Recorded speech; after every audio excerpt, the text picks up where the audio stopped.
Сайн байцгаана уу? HR Talks Mongolia podcast тийм ээ. Дараагийн дугаар эхлэхэд бэлэн боллоо. Энэ удаагийн дугаарт манай Mons Group-ийн хүний нөөц хариуцсан захирал мөнхцөг хүрэлцэж ирсэн байна.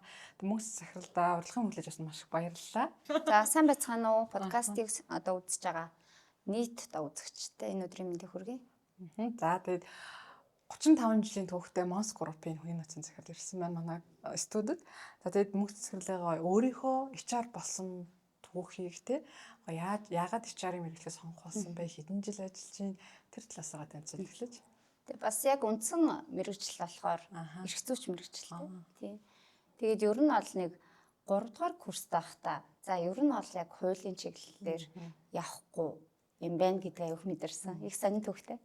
Тэгээд нөгөө эрүүгийн хичээлд ороод морал интер дээр оролдог штэ. Тэгээд ганцаараа ангийнхнаасаа үлдчихсэн. Тэгээд манай багш маань эрүүгийн багш маань за чи тэгээ ингээд нөгөө талхан хичээл дээр 0 авна штэ. За ста уучлаарай багшаа би ерөөсөө энэ юм дээр орч чадахгүй би тэгвэл зүудлээ унтчихдаг байхгүй. Тэгээд ер нь бол эрх зүгээр төгсөөд яг мэржлэрээ үйл ажиллаагүй. Тэгээд хүний нөөцийн салбарт орж ирээд бол 10 жил болж байна. Сүүлийн нэг 5 орчим жил яг удирдлагын түвшинд хүний нөөцийн яг менежментийн тогтолцоогоо сайжруулах, бодлого тодорхойлох гэдэг чиглэлд ажиллаж байгаа юм байна. Эрх зүйч мэргэжлээр сурч байгаа хүний нөөц болсон юм. Яагаад заавал хүний нөөц гэж та шийдсэн? Эхлээд яг хөө тэгэл нөгөө мэргэжлээрээ ажиллахгүй. За энэ бол яг миний карьер хөөгөөд яг ингэж явах бол надад бол айгүй биш юм байна. Би мэргэжлээ буруу сонгосон юм байна гэдэг. Тухайн үед хүүхэд байхад бол нөгөө бид нарыг яг 10 дугаар ангид 9 дугаар ангид байхад одооных шиг юм түгээмэл мэргэжил сонголтын тест гэдэг ч юм уу зөвлөгөө өгчдөг тийм байдгүй. Угасаал энэ мэргэжил гоё би ийм л хүн болно гэд. Тэгэл бодчихсон юм чи. Тэгээд яг ер нь бол хүний нөөцийн салбар, хүний нөөцийн чиглэлээр ажиллая да энэ төр гэдээ бол анх шууд тэгж бодоагүй. Анх нөгөө сургуулаа төгсөөд тэгээд охиноо гаргачаад тэгээд ер нь бол 3 орчим жил хүүхдээ харсан. Тэгээд тэгэх хугацаанд ороогоор сураад гэл. Тэгчээд за одоо ер нь бол ажил хий. Тэгээд ажил хийхдээ ер нь бол аюу офисын захиргааны ажлууд аюу тохиромжтой санагдал. Тэгээд ер нь карьерийн юу гэл аюу бүр багаас анхны удаа тийм баримтчгийн бүрдүүлэлт. Тэгэл ер нь бол захиргааны шинжилтэй одоогоор бол одоо ингээд офис менежер талдаа ажлуудыг хийж агаад тэр нэг жил гараа ажиллаж агаад тэгээд яг анхны яг HR-ийн ажлаа бол үйлдвэрлэлийн салбар дээрээс эхэлж байсан. Тэгээ юу яг анх нь бол ингээд HR-ийн мэргэжил айгуу гоё юм байна. Надад айгуу тохирох юм байна тэр гэж бол сонгож мэдээгүй. Хийж авч байгаа л ер нь аянда ер нь бол ингээд хүний нөөцийн менежерээр ажиллаач гэдэг үйлдвэрлэлийн салбараас санал тавиал. Тэгж ер нь хэлжсэн. Эм түүхтэй. За. Би бас анх нөгөө мэргэжил сонгоход 10 жил тахтаа нэг хооронд харилцааны нийгмийн хичээлд аягүй сайн байсан. Тухайн үед би нөгөө хүний нөөцийн менежмент гэж ирнэ бол таны үед ч бараг бас яагаад сайн бид мэдэхгүйсэн. Миний үед ч мэдэхгүйсэн. Хуучин боловсон урчин бол тийм. Би чинь хүнтэй ажилладаг ажилтнууд хэрэгтэй юм байна гэжсэн чи олон улсын харилцааг дүгнэж энэ юм байна гэ. Тэр чинь дахиад яг өөрөөс дахиж яг бакалавр нь олон улсын харилцаа бол дахиад сурч ирсэн байхгүй. Тэгэж хүмүүсээс сураад хүмүүсээр ажиллаж эхэлчихсэн. Тэгэхээр энэ нөгөө түүхийн нэрүүлж эхэлж байгаа маань ер нь манай HR-ын салбарт байгаа маш олон HR-уудын нөгөө бакалаврнаас өөр байгаа юм айгүй байдаг. Тэгэл альж хавцтай илүү гой өөргөө таньж мэтэмдээ сонирхсон хүмүүсээс айгүй байд юм билээ. Тэгэхээр таны түүх бас гоё эрх зүй суртай байсан бах тий. Манай багт ч гэсэн ялгаагүй тийм байгаа байхгүй. Эрх зүй суртай. Тэгээд сэтгэл судлаас суртай. Хүний нөөцийн менежмент тий яг тэр чиглэлийнх юм бол олно байдаг шүү. Зөв. Та Монголд танаач 18 охин компанид шүү дээ. Хичнээн HR-ийн баг нэр хичнээн хүнтэй байна. За дээрэс нь бас ингээ харахад танаас салбарчин бас одоо худалдааны салбарч бас нөгөө нөөц эргэцтэй, үйлдвэрлэлийн салбар бас эргэцсэн дуртай байдаг салбар бас аль хүчний хувьд ямар челленжтэй тулгардаг яаж шийдсээр ирж байна те тэр талаараа. Mons Group компани одоо энэ жилийн хувьд яг 35 жилийн түүхтэй. Тийм 35 жил яг Монголын оюун санаанд хөрөнгө оруулагч гэдэг юм алсын 11 мянга орчим ажилт маань нэг зөв рүү ингээд тийм нэг зорилгын төлөө ажиллаж байна. Тэгээ ер нь бол анхны хувийн хвшлийн компаниудын нэг нийгэм солиудж байгаа үед байгуулагдчихсэн гэх тийм түүх нь бол яг Монголын бизнесийн салбарын анхдагчдын нэг тэргээр яг Mons Group дээр нийтдээ нэг 30 орчим хүний нөөцийн чиглэлийн мэрэгчлэнүүд 1000 ажилтан 30 орчим HR менежер гэсэн үг юм байна тийм ээ. Тэгэхээр яг бас их онцлогтой салбар. Улаанбаатар хотод нэг 150 орчим салбарт ажилтнууд маань тарж ажиллаж байна. Орон нутгийн 21 аймагт 400 гаруй ажилтнууд бас тархаа ажиллаж байна. Тэгэхээр яг подкастын маань үзэж байгаа сонсож байгаа үзэгчдийн хувьд бол Мос группийг яг эрүүл мэндийн эмийн чиглэлийн одоо бизнесээр нь илүү таньдаг. Манайх бол нэг 8-9 чиглэлийн бизнес дээр ажиллаж байна. Импорт, худалдаа, соёлол, төслүүд, IT, одоо тэ R&D талтаа, сургууль гэд яг үндсэн яг нөгөө core бизнес гэдэг шиг эрүүл мэндийн бизнес дээр түшгэлсэн бизнесүүд дээр гэд ер нь бол 30 орчим юунууд Мос группийнхаа хүний нөөцийн бодлогыг тэ тогтолцоог илүү сайжруулах юм чиглэлээр ажиллаж байна. Тэг яг хүний нөөцийн багийнхны маань хувьд бол хамгийн гол чухалс бол ажилтнуудаа мэдээж доктортой ажилуулах тий. Доктортой ажилуулахын тулд тухайн ажилтнуудыг яаж сэтгэл ханамжтай өндөр бүтээмжтэй байлгах вэ гэдэг дээр гол стратегийн гол чиглэлээр барьж ажиллах хичээдэг. Тэг яг худалдаа бол худалдаа байгаа, үйлдвэрлэл бол үйлдвэрлэл байгаа гэдэг ингээд бодглохлоор яг бусад нөгөө нэг гэртээлийн худалдааны зарим салбарууд шиг тийм өндөр гаралтын хувь бол гайгүй. Жилдээ бол ер нь 12-аас 15% гаралтын хувь барьж ажилладаг. Тэгэхээр компани маань ажилтнуудын хувьд сэтгэл ханамжтай бас юм доктортой үзүүлэлтүүд бас харагдаж байна. Тэгээд Мос группт бол мөсийн салбаруудад ажиллаж байгаа ажилтнуудын бид нар улирал болгоно нөгөө дундаж үзүүлэлтээ аягүй харж авдаг. Тэгэхээр ер нь яг нэг 12-аас 15% дээр бол жил хэрэгцээ барь яваад. Зөв. Сайн байна.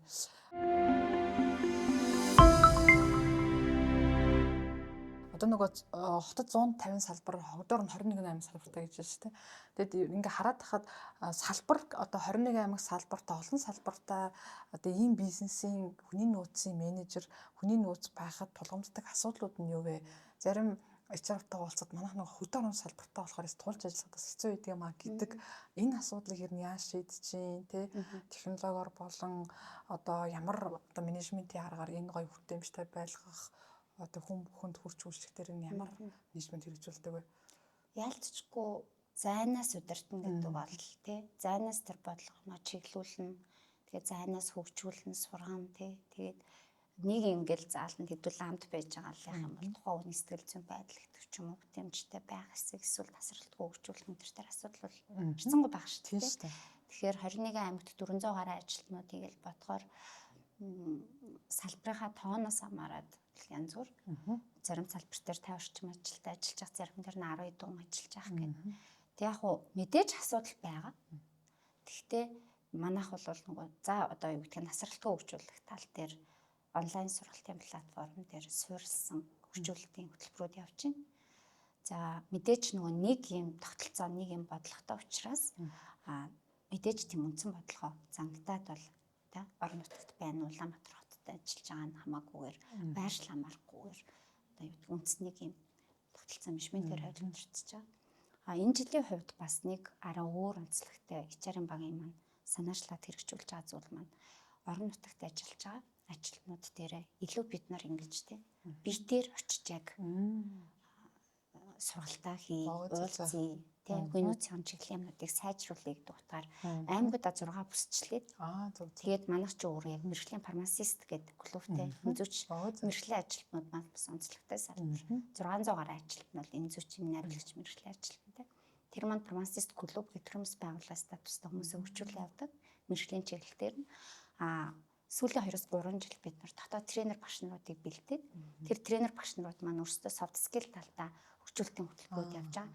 Тэгээд хүний нөөцийн баг гэдэг 3 ийм баг нийлээд 6 бүсчилсэн аймагуд дээрээ томилтоор ингэж очиж ажиллаад тэгээ яг ингэ очиод ажиллахаар бидний зайнаас ингээ Улаанбаатар хоттой их офис суучаад одоо Хөвсгөл аймагт байгаа ч юм уу Дорнот аймагт байгаа хүмүүсээ яг үнгэл болж ин л гэж бодчихлаа тийм. Тэгээ бид нэрийг очиход бол бид хамгийн ихний бүсчилсэн томилтоо зүүмсээс өөрөө эхлээд явсан бага удиртаад тэгээд эхлээд өөр очиж байгаа нь бидний эхлүүлж байгаа ажлыг яавал илүү дараагийн аймаг дээр сайжруулах ямар гайв гарах нь вэ. Тэгээ бид нэрийг очиод маш гоё хүлээж авч байгаа байхгүй юу. Ингээл та нар ирсэн ч айгу гоё ингээл яг ингээд сургалтын суусан ч гоё ингээл хөгжүүлэлтийн хөтөлбөрүүд гоё мотивашн авч яана гэдэг ч юм. Тэгээд яг фармацист клуб имийн чиглэлийн ажилтнууд нь ихэд мэрэгжлийн чиглэл дээр тий хэцүү үйлчлүүлэгч байвал яах юм? Яаж энэ одоо үндсэн ийм стандартаа яг бид нар яаж барих юм? Үйлчлэгээний стандарт талдаа бид нар илүү сайжрахад юуг анхаарах юм ч юм уу тий. Тэгээд ингэж чиглэлийн зөвлөмжүүдийг өгөөд гоё юм синерж үүсгэсэн юм өсчилсэн уулзалтуудыг бас хамгийн сүүлд эхлээд одоо яг нь энэ ондоо дуусгаж байна. Энэ бол бас хамгийн бид нар бас юм хүрч байгаа юу байгаа хгүй. Тэгэхээр яг онлайн нь бол ханаас ч л тий хүн сургалтанд сонсоод одоо юу гэдгийг подкастуудыг сонсоод ном уншаад өөрөө хөгжүүлэх боломжууд бол байна. Тэгтэл яг хүнд бол ингэж нөгөө амьд одоо юу гэдгийг тий бодолтой нэг доор ингэж байх хэрэгцээс байдаг. Яг тийм шүү. Зөв. Тэгэхээр бас олон аймаг салбартай, тий 94 салбартай манай HR-ууд бас гоё энэ кейсийг бас сонсоод байгаа хэрэгжүүлсэж хүсэж байна. Тэгээд яг тэр салбар аймагуудтай HR-уудын бас онцлог байд нэлээд олон дүү олж харж ирсэн байхгүй ингээ уулзаа явахад тэ хамгийн олон л HR-тай уулзсан санагдаад тийм шүү дээ. Энэ бол сэтгэл дээрээ шүү амжаад одоо подкастроос айгуугаа туршлагаа сонсоо явж байна. Окей. Танах нөгөө айгуугаа өмнө нь манай HR-ын салбарт нөгөө well-being гэдэг ойлголтыг бас айгуугаа оруулж ирж байсан шүү дээ. Би нөгөө well-being тухай таны илтгэлүүдээс би анх сонсч байсан өмнө гэлэхэд тэгээд тэр хөтөлбөрийнхаа тухай бас гоо сонирхолтой. Одоо ялангуяа сүүлийн үед well-being стандарт нь Монголд ороод ирчихлээ шүү дээ.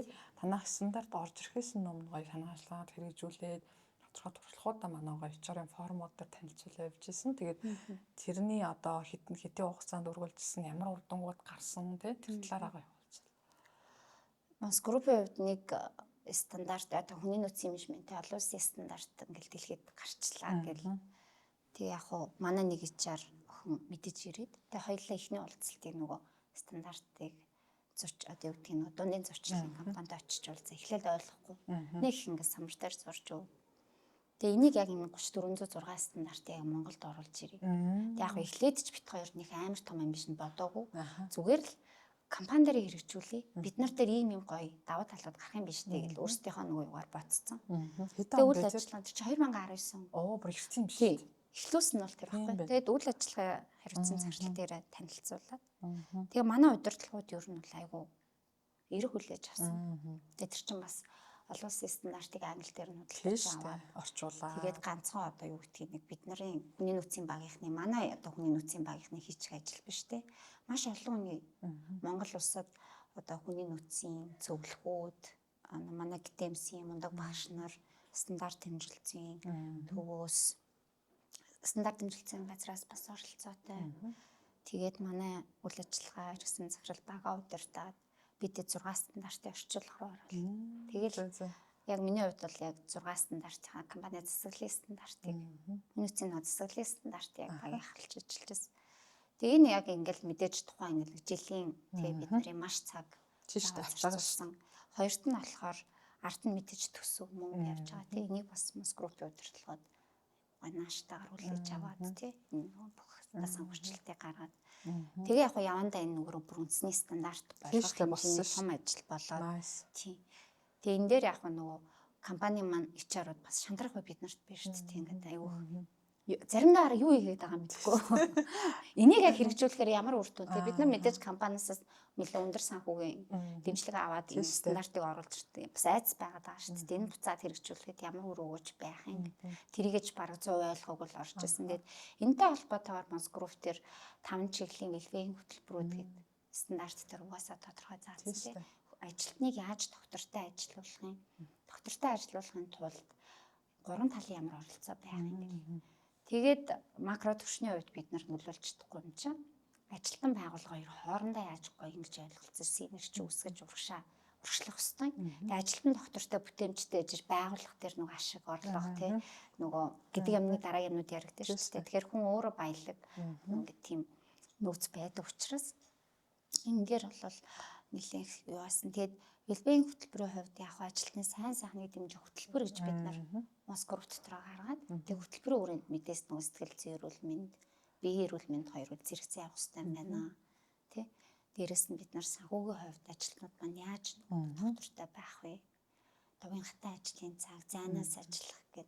Тэгэл яг бас нэг азтай юм шиг, олзорох хөштэй юм шиг. Хүмүүс ингээ удирдлагууд ажилтныг зайнаас ингээ тохиромжтой зарим одоо тохиромжтой боломжтой ажлын байруудыг зайнаас ажиллуулах гэхээр ер нь бол бид нар бэлтгэдэггүйсэн шүү дээ. Тэгтэл яг тэгэл ковид гэж гараад автоматар өсөөгөө. бид нар Тийм шүү дээ. бүгд ер нь бол ихэнх ажлын байрууд зайнаас болсон тий. Тэгээ ер нь бол нэг энэ хэлбэрийн хөтөлбөрийг тэгж хэрэгжүүлээд. Тэгээ яг 3 стандарт руу орсон юм чинь тэгээд стандартаа ингээд үндэсний стандарт болгоод тэгээд нөгөө Афнороос бид нар Франц төвтэй Афнороос 3 жил авт хэдлүүлсэн. Одоо хөндлөнгийн ялт жил болгоо илгээд. Тэгэхээр бидэд нөгөө улам илүү ойлгочихсон. Ийм байгаа юмыг ингээд сайжруулад тэгээд нөгөө тоон үзүүлэлтээр хэмжих нь аягүй чухал. Тэгээ энэ дээр бид нар нөгөө сайжруулалт нөгөө зөрүүний анализа хийгээд тэгээд тэн дээр сайжруулалтын хөтөлбөрүүдгээ дараа оныхоо төлөвлөлтүүдийг хийгээд 3 жил юу наавд хэлсэн. Тэр 3 жил хөндлөлийн шаалтанд орсон багчуудаас та жинхэнэ уралдааны мөр шиг санагдчихсэн. Тийм яг хөө нөгөө алдаад байгаа зүйлээ чадахгүй байгаа зүйлээ айгу хөндлөнгөө үнээр хэлүүлэх нь айгу чухал юм билээ. Тийм тэнгүүд бид нар одоо хаана байгаа яг хаа үрэх гээд байгаа юм. Яг хөө зарим хүмүүс асууд ингээд тухайн үед айгу асуудаг зарим мэдрэлгүүдийн хувьд ч гэсэн энэ стандартыг нэвтрүүлээд яг манай дээр ямар үр дүн гарсан юм. Ямар үр дүн гараад байгаа юм гэдэг ч юм уу тий. Тэгэхээр энэ өөрөө тоогоор хэмжигдээд эхэлж шүү дээ. Хамгийн энгийн ойлголт бол ажилтны доктортай. Гаралтын хувьд тэд байгаад сүүлийн 2 жил тэд болж байна ч юм уу тий. Сэтгэл ханамжийн үзүүлэлт хийж байна, engagement-ийн үзүүлэлтүүд хийж байна гэх. Тэгэхээр бидэд яг бас нөгөө тэр давуу эерэг үзүүлэлтүүд бас гарсан. Зөв. Би яг нөгөө өөрөө стандартаар сурч байхад яг манай одоо яг HR стандарт төвшөөсөө цөөхөн байгаа шүү дээ. Тэгээ Монс анх нэвтрүүлж исэн гэж би танайх анхдагч нь байсан. Тэгээд минийс нөгөө мөнгөцөг захирлыг орсон шалтгаан үнэс тэр ер нь стандарт гэхээр ихэнх хүмүүс аяга хол боддог шүү дээ. Хүнд боддог. Тэгээд баахан бичих цаас гэдэг хэцүүгээр боддог. Нөгөө талаар стандартыг нэг стандарт гэж бүх юмны нөгөө суур шүү дээ. Гэтэл дээд таас нь шусдаг байхгүй тий. Баг нэвтрүүлэл ингээл баг ориглын мандал үтсэн шүү шиг тий. Тэгэхээр ер нь бол та бас гоё HR-удаа би бас HR-удад 3400 гэдэг HR стандарт бийдэн шүү манайха. Одоо нөгөө үгээр ирдэг, өгүүлбэр ирдэг, тоогоор ирж нөгөө талаар хэмжигдэж өөрсдөө үнэлүүлэх, удирдлагууд ойлгуулах чинь стандарт шүү гэж айгүй хэлдэг. Тэгэхээр та бас гоё ер нь стандартыг одоо суур болгож ажилласны давуу тал таны нөгөө өмнөх одоо стандартгүй ажиллаж ирсний гоё ялгаа дээр бас гоё манай HR-удаа бас хэлүүл тийм.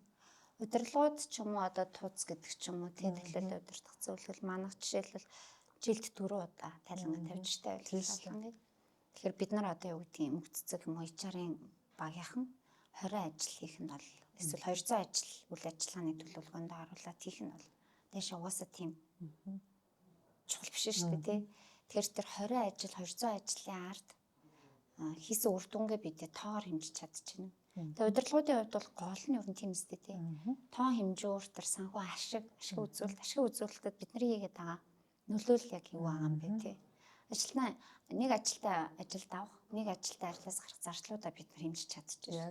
Тэгэхээр юу гэдгийг ажилтан доктортой байна гэдэг чинь бид нар өргөө байгаа, зарим тохиолдолд хэмжиж чадахгүй байгаа, нүдэнд харагдахгүй байгаа тэр зүйлүүдийг тоон хэлээр нэг төрт ойлгуулах ийм төвшөнд бас болно. Болж одоо ирж байгаа. Тэгэхээр хамгийн одоо ингээ ойлголт бол тэр бид нар одоо юу гэдгийг баахан ажлууд төлөвлөөд тэгээд тэр нь яг үр дүн өгөөж өгч байгаа юм. Гол нь нэг ажлын ард ямар өгөөж өгч байгаа юм гэдгийг хэмжиж чадна. Хоёрт нь болохоор ажилтнуудын оролцоог хангах аягүй чухал юм гэж. Бидэд ингээл нөгөө угаасаа ярьж байгаа л та HR маа өмнө бид нарсан тэгдэг шүү дээ. Ингээ багаараа ярьж байгаа л дараа оныхоо төлөвлөлтүүд стратегийн зорилтуудыг гаргахдаа айгу гонцаа тренд юм байна. Гадна олон улсад ингэж явж байгаа юм. Манай томоохон группүүд ингэж явж байгаа юм. За эсвэл нэг форум уулзалтанд очиод ер нь бол ингэж байгаа юм байна. Тэнгүүд хэдүүл ийшээгээ чиглэе. Тэгтэл бид нарт яг манай компани ажилтнуудын онцлог яг юу вэ? Бизнесийн онцлог чиглэл яг юу юм те? Бид нар яг дараа нэг жилийн дараа 3 жилийн дараа компани хаашаа явах гэдэг байгаа. Тэрэнд бид нар яаж хүнээ бэлдэх юм? Тэгээ ажилтнууд маань яг яавал аз жаргалтай бүтээмжтэй ажиллах гэдэг байгаа. Тэгэхээр бид нар сүүлийн 3-аас 4 жилд ажилтнуудынхаа оролцоог дэмжих чиглэлээр байнга жижиг судалгаануудыг аваад тэр судалгаан сурсан сайжруулалтын хөтөлбөрийг танд дараа оныхоо планруу оруулж явахыг хичээж ажиллаж байна. Тэгэхээр ер нь бол стандарт гэдэг нөгөө түр алтай гэл тэг зүв байхгүй. Бид нар ч гэсэн яг тэгжэл хүлээж авсан. Би өмнө тэгж стандарт энэ төр дээр ажиллаад 9101 зэг гэдэг менежментийн стандарт дээр энэ төр ажиллаад тийм туршлага байхгүй. Тэр нэг аяйгуу том юмар бодоод одоо болохоор яг зүгээр нэг зарим компани төрийн шаардлагаар бол нэг та хүрээд ирээд манай дэг доктортой хөдөлмөр эрхлэлтэй стандартыг яг гоо ингээ практиктэй яаж хослуулаа эргэлж байгаа сургалтыг гэдэг учраас тэгээ цаг зав гарвал уг нь бол очихыг хичээдэг. Гэхдээ бэлдэг байхгүй. Бид нар ингээ аягүй томоор ингээ хараад байдаг юм лээ. Манай хэд ингээ стандартыг заавал нөө 9 хоногийн стандарт чи зайлшгүй ингээд биш тий.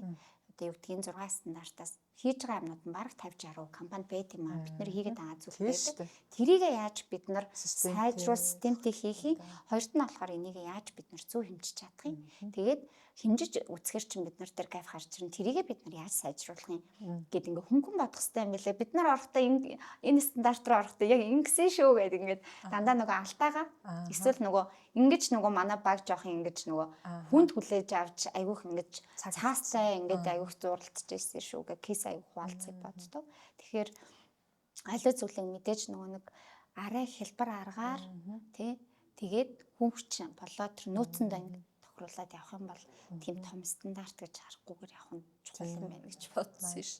Би бас яг нөгөө 2022 оны илүү нөгөө Солонгосын HR форум дээр Toyota компани HR захирал ихтгэл тавиад тэр юм жил та байсан.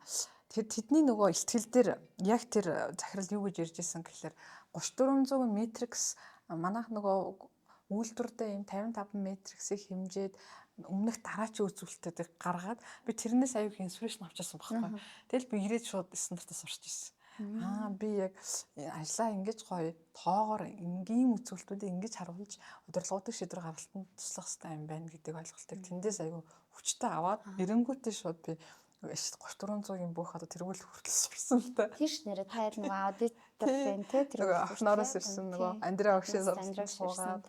Тэгээд тэрний дараа ингээ харахаар ер нь бас нөгөө та өнгөс захирлаас гадна дотны форумд аягүй явдаг өөрийгөө аягүй хөгжүүлдэг захирлууд нэг байгаа. Одоо сутгахгүй Солонгосын форум болгочихсон шүү дээ. Тэгээд маш олон HR-аас асууж байна л та. Би бас Солонгосын форумд яваараа гэрэл хийцэн болохоор тэр уриалцсан юм биш үү? Уриалцсан. Болохоор тэр одоо яг тэнд сонссон юм Монголд ирээд тий хэрэгжүүлэхэд боломжтой юм уу? Яг хэрэг болох уу гэж асуугаад байгаа байхгүй. Тэгээ би болохоор би надад бол би миний сэтгэлгээ харах үнцэг өөрчлөгдөжсэн. Тэгээд ийм байд юм гэж өөрийнхөө өнцгөр тайлбарлаж байгаа л та. Таны зүгээс ер нь энэ хуралч болгон олон улсын ивент, дотоодын ивентүүдэд оролцож өөрийгөө хөгжүүлснээр одоо HR-уудад ямар давуу талтай юм те талаар нь сэрвэл яг нь сүүл талтайгаас Солонгосын форум хэрэгдэлж 2023 24 тийм шүү дээ. Тэгээд энэ онд бас манайх чинь бас 2 жил оролцохтаа нэлээд олуулаа. Тийм шүү дээ. Багаараа тийм. Яа тэгж нөх мэдээж арт нь санхүүгийн хувьд те ингээд зохицуулгууд байгаа шүү дээ. Гэхдээ ингээд миний бодлоор зүгээр хамгийн энгийн зүйл нь бол нэтворкинг. Тэнд очиод ингээд салбарынхантайгаа те 2 өдөр форум дээр бусад ингээд буцаад өөр ингээд хөтөлбөрүүдээр хамт байхаар заавал ингээд нэг танхимд сургалтанд сууснараа хүн хөгжүүлэхгүй шүү дээ. Нэг чаруудан хоорондоо кофегаа уухтаа юу ярьж гин, нөхцөлөд үед яаж гин, энэ бизнесүүд нь яаж явдгийг, асуудлууд нь яг ямар байгаад байдгийг ингээд тэрэн дээр хүртэл аюу гой би энэсээ суралцсан. Ялангуяа өөрөөсөө ингээд залуучуудаас бол шал өөр үнцэг ингээд олж хардаг. Аюу ирч хүчтэй тийм ингээд. Тэгэхээр ингээд ажил юуны маш ингээд зөвхөн нэтворкинг үсгээд ингээд. За Мишлийн талаасаа гэхээр яг шууд ирээл форум дээр ингээл 2 өдрийн фул ингээл 16 цагийн юм бүгдийн нэрээ нэвтрүүлэх энэ төрөл. Солонгосын форумын хувьд бол 2 өдрийн форум бол товтой ярьсан л байгаа ирсэн шүү дээ. Тэгвэл Солонгос яагаад илүү хөгжөөд байгаа юм бэ? Гэт болохоор бид нар тэр юунд нь очиод бидний бүтээмж яагаад юм бага байгаа. Тийм шүү дээ. Надад бол ингээ ихний жил очихдаа айгуух тэгж бодсон байхгүй. Манайхаас ингээд Монголоосаа гараад Солонгост очиод ажиллахаар яагаад манай залуучууд илүү өндөр бүтээмжтэй байгаад байгаа юм. Яагаад бид нар тэр Монголдоо ингэж ирээд ажиллахаар бид нарыг яагаад бүтээмжгүй байгаад байгаа юм. Тэгээ энэ дээр нь болохоор нөгөө нэг хэмжих үзүүлэлт нь бид нар зөв хэмжиж чадчих юм. Бүтээмжийг нь гаргахын тулд яг бид нар одоо манайх те яг үр дүнтэй ажиллах, өндөр бүтээмжтэй ажиллах тэр ямиг нэг суурийг нь тавьж өгсөн юм гэдгийг хүртэл ойлгоо ирж байгаа байхгүй. Тэгээс яг том бизнесүүд ярьчлаа шүү дээ. Тэгээд хамгийн гол онцлог нь болохоор тэр юм дээр том бизнесүүдийнх нь тэр сионер нь HR-ын тэр форум дээр ирээд за хүний нөөцийн форум гэл тэгэхээр ер нь бол ирэхгүй байж бас болно тийм. Тэгт чин гоё тэр түүхийг яриад тэгээд нөгөө яаж ингэж нөгөө бид нар ийм сорил бэрхшээлийг даваад энд ирсэн гэд ярьж байгаа нь хүртэл айгу бид нарыг арай өөр өнцгөр юм харах дүүшин хүртэл байлгаж байгаа байхгүй. Тэгэхээр ер нь бол одоо ингээд энэ жилийнх эх жилийн хооронд эргэлзээд ч юм уу тий явж аваад аль болохоор бид нарын ингээд нөгөө өөр орчинд очихаараа ядчил өөрөө аягүй гоё болно. Тийм шүү дээ. Ирч хүч болоо хүчтэй болоод ирнэ. Өөр ингээд баг хамт олон нэтворкинг илүү сайжирна. Өөрийгөө бас бид нар хаана ямар төвшөнд байгаад байгаа ингээд. Тэгээ тийм ингээд жижигэн давуу тал ингээд харагдаж байгаа боловч тэр бол маш чухал юм билээ. А нөгөө талаасаа мэдээж мэрэгжил нэгт нүцтэйгээ яг юм бэ тий. Тийм шүү дээ. Хэдхэн 3-4 хоног өөртөө зориулаад өөрийнхөө хөгжилд зориулаад тэгээ тэндээс нэг юм уу хоёр зүйлийг компаниар хэрэгжүүлэх хэмжээний нэг аваад ирэх ингээд үргэлжлүүлсэн шүү дээ. Тийм. Тэгэхээр манайх өнгөрсөн жил 10-11 үеийн явсан. Бид нар ч нөгөө ажлын үедээ угаасаа HR-уудаа ингэ сайн мэдгүй шүү дээ. Тэгээ бараг л дээрэс нь харал ингэ шүү дээ. Тэгэл нөгөө төлөвлөгөөний төлөө гэл ингэ ажлын төлөөгээд яг тэр үед харахаар охтууд арсч амар хөөрхөн харагдаад амар ирч хүчтэй те манай баг. Тэгэхээр тийм үед хүртэл багийнхныгаа ойлгох, нэг баг болгох, нэг зорилгонд лаатгсан машин гэдэг ингээд тэмүүлэгтгээ бусад ингээд багийн гишүүдийнхаа онцлог те давуу тал дандаа өөр хүн гэдгийг нь илүү мэдрэх гэл ер нь бол ийм ингээл давуу талууд бас ихтэй. Тэгэхээр бас чадвал цаг гаргаад аль оролцуулах оролцоог хичээгээрэй уриалмаар байна. Өнгөрсөн жилийн олон улсын форум нөгөө хязгаараа эвдгээ тэр үгийг би аягүй тод хүлээж аван гот аюу ол хязгаараа өвчөө сууж байна. Тийм шүү дээ. Бүр бид нар ийм тэмдэг тавиад би нэг юун дээрээ хязгаарын тэмдэг тавиад ингээм амар томоор битцсэн юм одоо ч гэсэн байдаг шүү дээ. Тэгээ одоо би хязгаараа аваад зохиолч боллоо. Одоо подкастыг хөтлөж явж байна. Аюу гоч хэлсэн шүү дээ. Тэгээ ерөнхийд нь нэг мэдээжин хэрэг бүх юмыг ойлгох хөвжүүлэлт бас мэдээжин хэрэг манаа нөгөө суур тогтолцоо энэ төр нөлөөлнө. Гэхдээ хувь хүн талаас бол аюу сайн хөгжтийн шүү гэж би бас хэлэр аль болох оролцохыг л хичээх хэрэгтэй л гэж би хэлж байгаа. Хоригоос нэг гараад үзчихсэн хайрцагнаас гараад та бас нөгөө хөтөлбөргүйтэйгээ ойлголцож ажиллах аюу чухал байдаг шүү дээ. HR-уудад одоо хамгийн энгийнээр ингээ харахад одоо нөгөө HR-уудтай уулзаа явахад бас тэр чинь бас зардал байгаа шүү.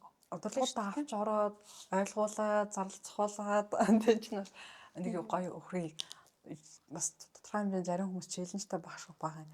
Тэгэхээр таны хувьд нөгөө хөтөлбөргүйтэйгээ сионертойгоо ер нь хэрхэн хамтарч ажилладаг вэ? Ер нь HR бидний чинь нэг аюу олон форум дээр HR CEO 2 одоо нэг зоосны хайртал байх хэрэгтэй гэдэг аюу хэрж ирсэн шүү дээ. Та одоо бид эдээ хоёр нэгтлийнхэн зоосныхын нүдэж чадчихна үгүй.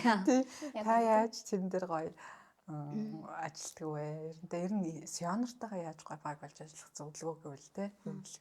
Нэг зөвлөхөө гэхээр бас яг хүн болгоо өөр. Тэгээ манд чи 20 гаруй үздэг хөдөлгөөн. Инсээ төвшний зарчлаад ажиллаж байгаа. Тэгээд яг менежментийн багийнхан гэвэл 120 орчим чинь орон нутгийн эмийн сан болоод бөөний төвийн зарчлуудаа Улаанбаатар хоттой салбартай 150 орчим салбарын ажиллагч нарыг оруулаагүй тоо шүү дээ. Тэгэхээр тэрийг оруулах арга юм бол баг 300-400 орчим одоо хийж ажиллах гэсэн.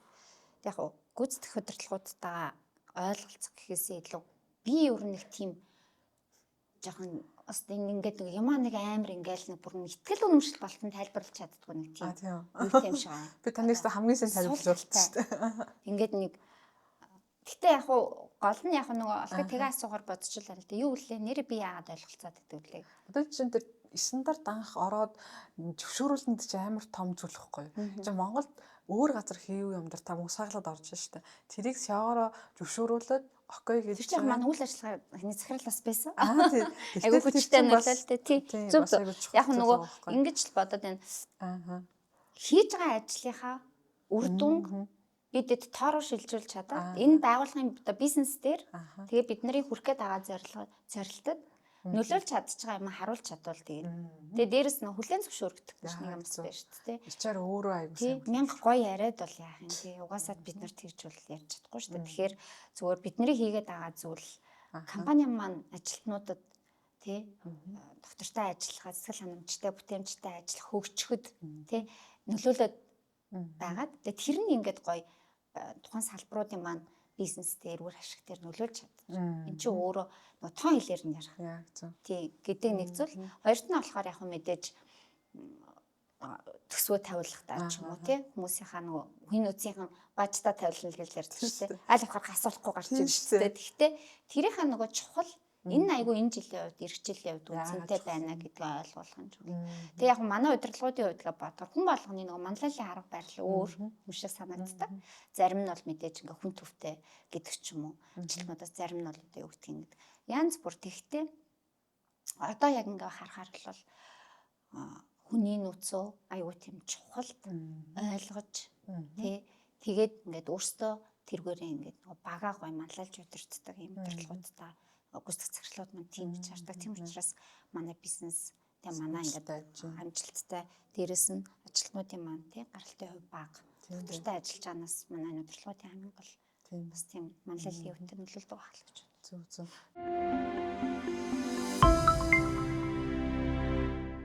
Ер нь бол нөгөө ажилтнууд хотгортой байхад дундчны удирдлагуудын манлал аягүй чухал гэдэг чинь дунд гэлтгүй ер нь удирдлагуудын манлал аягүй чухал удирдчил аваа тийм.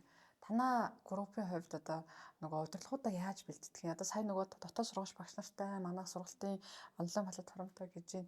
Ер нь одоо захирал төвшний хүмүүстэй ер нь ямар шаардлагыг нэг номерын топ 3 шаардлага гэвэл юуг чухал үзэж тавьдаг бай тээ. За энэ хүмүүс одоо захирал болоход боллоо доо гэж үсгийн тулд хамгийн бест 3 одоо шаардлагыг жишээ нь одоо би танаа захирлаар болоо гэхэд ямар шаардлага бид авсан байх хэвээр байна тийм.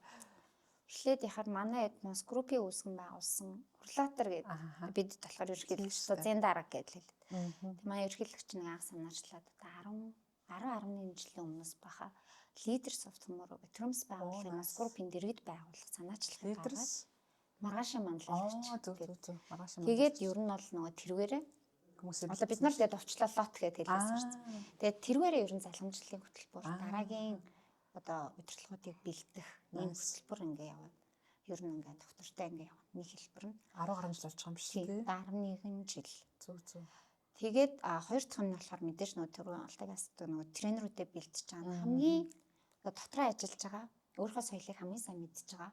Тэгээд бусдад ингээд нэг сурагч багш нар ч одоо нөгөө сургалт хийж байгаа хүмүүсийг хамгийн гоё юм нь бол бусдад ингээд үг сэтгэлтэй хүмүүс гэж би бодод байдаг байхгүй. Тэгэхээр үг сэтгэлтэй хандлага зөв тийм хүмүүсээс ингээд сумжлуулалт хийгээд тэгээ ер нь бол жилдээ нэг 13-аас 15 тренер бэлтээд тэгээ тэргээрээ ингээд нөгөө компаниуд дээр сургалтын хэрэгцээнд нь тулгуурсан сургалтуудыг гаднаас яг мэдээж гадаад сургалт дотоод сургалтынхаа балансыг барина л та.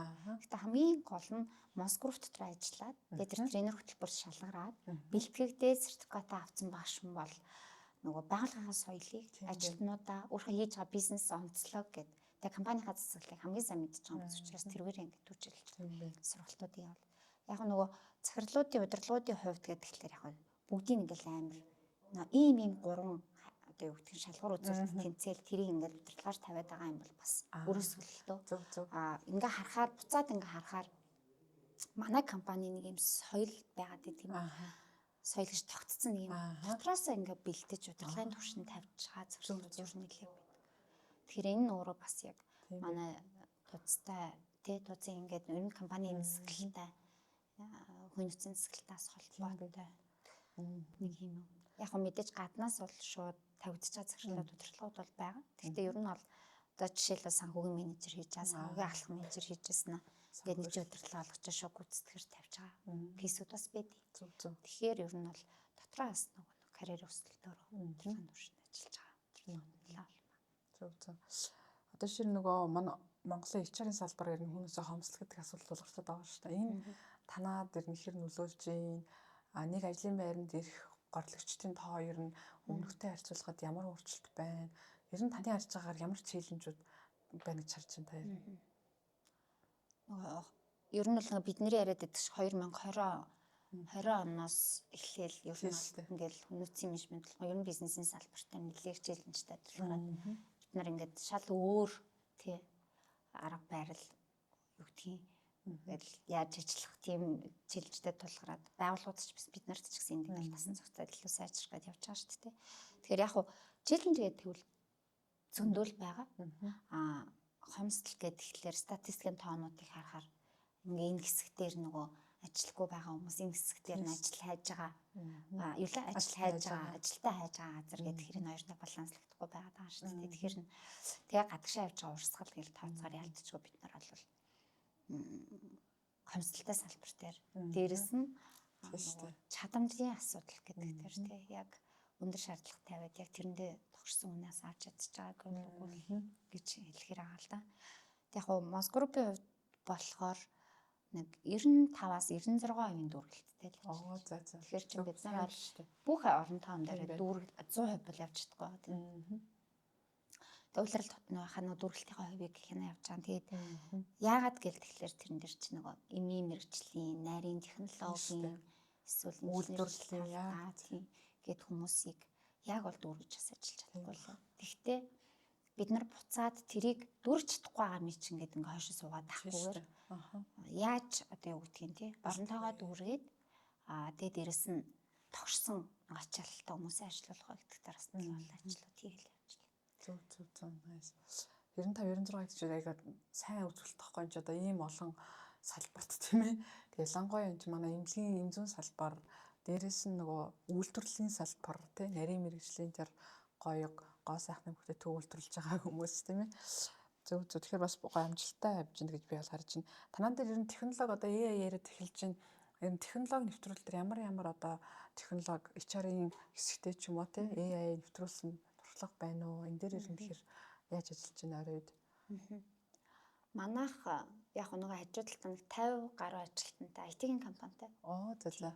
IT-ийн хэд маань ер нь бол нэлээд дэмжлэг үзлээ өөрсдөөс нь арчлаад робот тусраг гэдэг хэвлэн бодох бүртгэл талдаа хүний нөөцийн одоо хүний нөөцийнхний хувьд хамгийн их цаастай одоо юу гэдэг хамгийн их цаг зарцуулдаг мөртлөө нөгөө өгөөж нь айгу бага ажлын байрууд байдаг шүү дээ бүрдүүлэлт ажлын функционалууд байдаг шүү дээ одоо хөдөлгөөний харилцааны асуудлууд зарим тохиолдолд бид нар хөтөлмөрийн гэрээ юу гэдэг нэг яаж бид нар илүү автоматжуулах вэ? Хоёр тодорхойлолтууд гээл те. Нэг ялцчихгүй үнтэй ажиллаж байгаа юм чинь хуулийнхаа дагуу хөтөлмөрийн харилцаанд орж байгаа ингээд ийм тохиолдолд зайшгүй хийх юмнууд байна. Тэгээ бүрдүүлэлтийн процесс гэдэг дээр ингээ яаж автоматжуулж яаж яах вэ гэдэг юу нь бол яаж л сая бас нэг сонирхолтой манайх хөндлөнгийн одоо яг шин санааны уралдаан, инновацийн уралдаан гэл янз ингээл бас 10 хэдэн жил хийгээл явж байгаа уламжлалт ингээл байдлаар хийгээ явж.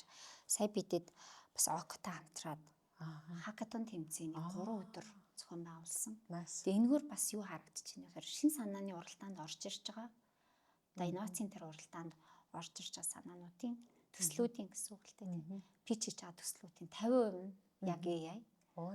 Дижитал шилжил. Яаж бид нар ажлаа хөнгөвчлөх үү гэдэг залуучуудын өөрсдийнх нь дороос гаргаж ирж байна. Тэгээд ер нь бол манай тэр нэлээд олон төслүүд үл явж байна. Үндсэн ERP-гийн үндсэн нөгөө нэг юу ашиглаад гаргаж ирж байгаа. Тэрэн дээрээ суйрлуулад тэгээд гол нь яг хуу бүрдүүлэлтч тэр одоо ажилтнуудын дата тэн дээр датан дээр анализ хийгээд бид нар шийдвэр гаргалт нь эсвэл дараа төлөвлөлтөд зөв ашиглах хэрэгтэй шүү дээ. Тэгэхээр бид нарыг бас асуудлууд байна л да. Дата яг цэвэрхэн байна уу? Яг тэрийг ингээ зөв аналитикийг бид нарыг зөв бүртгэж чадчих жана гэдэг юу нь бол яг нөгөө нэг датаны хувьд ч гэсэн асуудал зохицгүй юм байгаа тийм ээ. Тэгээд технологийн ур чадваруудыг бас зэрэгцэж хоцрохгүй сурах тэг хүмүүсээ сурах шаардлага бас байна шүү дээ. Тэгэхээс яг хуу ChatGPT ингээ ашиглаад бид нар ингэж яана л гэдэг арт талд нь хувь хүний болоо байгууллагын мэдээллийн нууцлалын асуудлууд тэрийг яаж эрслээс сэргийлэх юм тэр гэл тийм асуудлуудыг бид нар бас нөгөө бас IT дээрээ хөндлөнгийн одоо нэмэлт хүч авцсан жамын сайжруулалт юмнуудаас хэрэгдээл явж байгаа. Ерөн дэд очротоос хэлэхэд AI нэвтрүүлэхийн өмнө бидний хамгийн нэг номерт хийх зүйл чинь датагаас хэвцэлэх шүү. Бэлэн бүсэн үү гэл тийм. Бүх мэдээлэл нь айгүй эмгэгцэсгээ бүрэн зөв байж ч бид нар дараа AI нэвтрүүлэлт ярьдаг. Тэр нь өөрөө за энэ дата энэ тоо үзүүлэлтийн гут нь тэр нь нэмэгдсэхгүй хаана юу байгаа юм гэдэггүй болсон нэвтрэх боломжгүй байгаа. Тэгэхээр тэрийг бас аягуулсан ойлгоод эхнээсээ сайхан хүний нөөцтэй холбоотой тэр датанууд зэгслээд явж ивэл айгүй зүгээр. Нөгөө талаараас 3400-ийнхаа тэр мэтрэгсүүдийг гой гаргаад тийм ээ.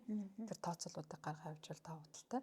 За таны сүүлийн 4-5 жил би HR удирдлагаар ингээд ажиллаж байна гэсэн. HR одоо удирдлага болоод ингээд айдас юу байсан. Одоо чи миний хувьд бас нэг удирдлага болцоод бас нэг айдсууд бид шүү дээ тийм ээ. За энийг яаж авах вэ ч юу. Тэр айдсуудаа бас яаж даван туулж исэн яг удирдлага болоод нөгөө гоё хийсэн өөрөөр бахархажсэн ямар мөч байна тий. Би энийг гоё хийчлээ тэгээд тийм гоё мөчөөс хуваалцаж гэвэл хүлээн зөвшөөрөгдөхгүй байх гэдэг айдас бэс. Ер нь яг хөө мэдээж нөгөө дотроо карьер өсөлт гаргаж байгаа. Яг удирдлагуудын хувьд бас тулгамддаг асуудлын нэг. Тийм гаднаас шууд нөгөө томилогдоод ингээд тавигдах биш. Би чинь яг дотроо ингээд ажиллаж анхлах халганы дарга гэж явж байгаад цагчлаар томилогдсон болохоор хамгийн түрүүнд нөгөө өөрийгөө аягүй хүч хангалт юм лээ. Би болоогүй байсан бодоо би чадах уу гэд нэгдүгээр тиймээс. Хоёрт нь болохоор намайг бусад хүмүүс хүлээн зөвшөөрөхдөггүй байгаа мэдрэмжийг тэгтээ бас авсан. Тий. Тэгтээ тэрийг нэг тийм нөгөө хийж байгаа ажиллаараа тий батлаа. Тийм тодорхой цаг хугацаа гэж бас зүйлэр шүү дээ. Тэгэхээс бол би тэнд ажиллаж байгаа хүмүүсийг намайг захирал гэж дууд би захирал ерөөсөө нөгөө бид нарт эмэгтэй хүмүүсийн хувьд ч байдгүй тийм нэг юу байдаг шүү дээ. Зан одоо эго гэдэг чинь тийм байдгүй. Тэгэхээр яг тодорхой өнгө хугацааны дараа хийж байгаа зүйлээрээ ингээд мэдээж ингээд хүлээн зөвшөөрөгдөх гэдэг л зүйл. Тэгэхээс заавал намайг хүлээн зөвшөөрөөрэй гэдэг ч юм уу тийм байхгүй. Яг нэг тийм хоёр зүйл байсан. Яг асуухаараас шууд бодогдчихэв. Өмнө ч бас нэг тэр мэдрэмжийг авч байсан болохоор. Яг нөгөө хүний нөөцийн менежментийн тогтолцоон дээрээ сайжруулалт гэдэг л яг бид нар нөгөө ажилтнуудын олон талт байдал тий ялгаатай байдал энэ олон оролцогч олон талт ялгаатай хүмүүс чинь нэг баг болоод нэг зорилгын төлөө явдаг гэдэг ажилтнуудын оролцоо дэмжих тал дээр нэлээд олон зүйлүүдийг engagement-ийн судалгаа сүүлийн 3 жил бид нар дандаа хөндлөнгийн одоо өндөр түвшний нууцлыг хадгалах бөгөөд судалгааны нөгөө юм дээр ажилласан туршлагатай багаар хийлгээд тэгээд судалгаанд суурилсан сайжруулалтын хөтөлбөрүүдийг компаниуд дээр аваад тэгээд тэн дээрээсээ бид нар тэр diversity тий ажлын байрны дарамт удирдлагын манлайлал гээд нөгөө даалт бөгөөд ил ингээд нүтэнд харагддаггүй байгууллагын соёл илүү сайжруулах зүйлүүдээ хараад тэгээд тэрийгээ дараа оныхоо төлөлтүүд рүү илүү тэг engagement-ийн үзүүлэлтийн 3 жилгээ сая бид нар 2025 оны 6 сард 3 дахь жилийнхаа тайлангийн дотроо компани болох хэлэлцүүлээ явж байгаа. Мэдээж 18 компани 18 өөр үзүүлэлт яг гүрвтэр ирээд нэгтгэлээрээ ирэхээс бид нар ямар байгаа юм гээд бид нар хаана байгаа юм ажилтнууд яг юу хүсэж байгаа юм яавал одоо энэ нөгөө 3-4 насны үрчлэлийн нэг дор ингээд баг улаан ажиллаж байгаа чинь хоорондын ялгаатай байдал мэдээж байж л байгаа тийм. Тэгээ энийг яаж ингэж ойлгож ингэж нэг баг болгож ингэж зангидж ажиллах юм бэ гэдэг зүйлүүдийг сүүлийн 3 жилийн датан дээрээс сурлаа сайжруулад явж байна. Зөв. Тэгэхээр гоё тэр хөндлөгийн багийн судалгаанд суурилсан менежмент нэвтрүүлсэн бол аюу гоё бас кейс шүү дээ. Манай одоо нөгөө маш ол судалгаа хийгээд авсуулан явж байгаа ачруулч бас олон байгаа бах. Хийхгүй байх ачруулч бас байгаа бах тий. Ачруудын бас нэг асуудал юм яг энэ сэтгэл ханамжийн судалгаа за нөгөө байгалийн соёлын судалгааг өөртөө хийх үү, хөндлөгийн байгууллагаар хийх үү гэж аяг бас асуудаг. Тэгвэл хөндлөгийн байгууллага хөндлөнгийн 3 дахь байгууллага айгу зүгээр байхгүй ер нь бол тийм ээ. Бас нөгөө талаар өөртөө хийхээс илүү ямар ч хариу гарсан нэр нь бас ингээд мөс захирал шиг хөндлөгийн болт хамтраад явуулах скил үр дүнтэй байж. Ажилтнуудын нөгөө итгэл тийм ээ.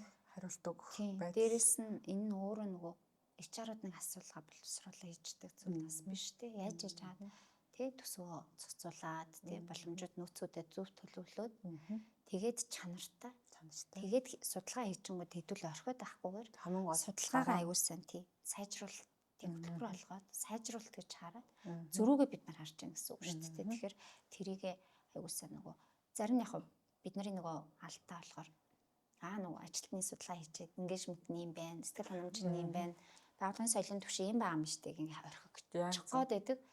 Нэгэнд цаг хугацаа тий маш олон нөөцүүдийг ингэж төлөвлөөд хийцэн юм чинь тэр судалгааг зөрүүгээ маш сайн гаргаад тэгээд судалгаанд суурилсан сайжруулалтын хөтөлбөр явж байгаа дараа оны судалгааны үр дүнд нөлөөлнө. Хоёрт нь бас нөгөө дотоод тренер хөтөлбөрүүдийг авч явж байгаа. Тэгээд тэр бол бас нөгөө ажилтнууд аюул сэтгэл ханамжтай байгаад байгаа.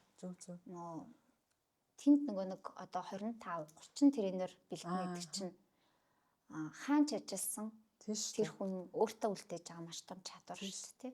Тэгэхээр ажилтнуудын маань хувьд ч гэсэн энэ бид нар ингээд тэг хүний өмнө юм ярьж чаддгүй бие хэлэмж нарийн одоо детальны юм дээрэс нь бид нар ч аяг үг сэтгэлтэй байх хэрэгтэй юм биш үү. Хандлага гэдэг зүйл ерөөсөө л хүний амнаас гардаг юм үйлдэлээр харагддаг юм байна гэдэг манай тренерүүд тэгдэг байхгүй. Тэгэхээр энэ өөрөө бас аяг гой хөтөлбөр явж байгаа. Зөв. Тэрийг бас гоё хэрэгжүүлэх гойсон дотоодын сургууль багш нар бэлтгэх. Дээрээс нь нэр нь хүнд хичээл заах чинь хүнийг аягүй хөгжүүлдэг шүү дээ. Тийм тий. Хүний өмнө гараад амнаас гарч байгаа үг болгон тийм шүү дээ. чухал Би тий. чи өөр хичээл байгаа төгөөд хэлэхэд цаг 2 цаг хүн тогтоод тэр 100 хүн 200 хүн тогтоон баримт амаргүй идэг байхгүй. Хүмүүс бас ингээ амархан ингээл цагаар л ингээл өнгө олгоо юм шүү гэдэг. Гэтэл ингээ бэлтгэдэггүй одоо жишээ нь одоо сайхан нэг хүнээс асууж ирсэн. Би нэг илтгэгч багшийн юу сууж байгаа юм байна. Сургалтанд явж байгаа.